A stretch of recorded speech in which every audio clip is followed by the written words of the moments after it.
На денешен ден пред 15 години во Ваксинце, враќајќи се од позиција, возилото на армијата на Република Македонија влегува во заседа во тесните сокаци во селото. Таму згасна животите на штипските бранители Димитар Двојаковски и Владко Петров. Ние војниците сме научени своите задачи да ги извршуваме точно, навремено и без прашања. Но и сега 15 години подоцна останаа многу неодговорени прашања. Мораше ли тоа да се случи и можеше ли да биде поинаку? Ние ќе живееме со тие прашања, а Димитар и Владко останаа некаде горе да ни покажуваат како се сака својата земја. Кога е во прашање Македонија и македонските интереси, не смееме да имаме алтернатива. Нашата држава е најважна, да не ни се повтори 2001 година, порача градоначалникот на општина Штип Илчо Захариев. Тоа беше почетокот на агресијата врз Република Македонија во 2001 година и мора да кажам дека ретки се хероите кои толку млади ги дале животите за одбраната на земјата.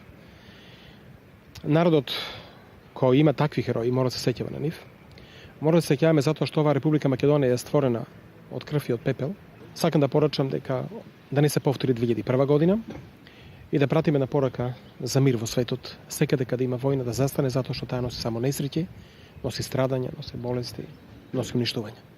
По тој повод денес пред споменикот на загинатите бранители во паркот Кртеќе во Штип беа положени цвеќиња.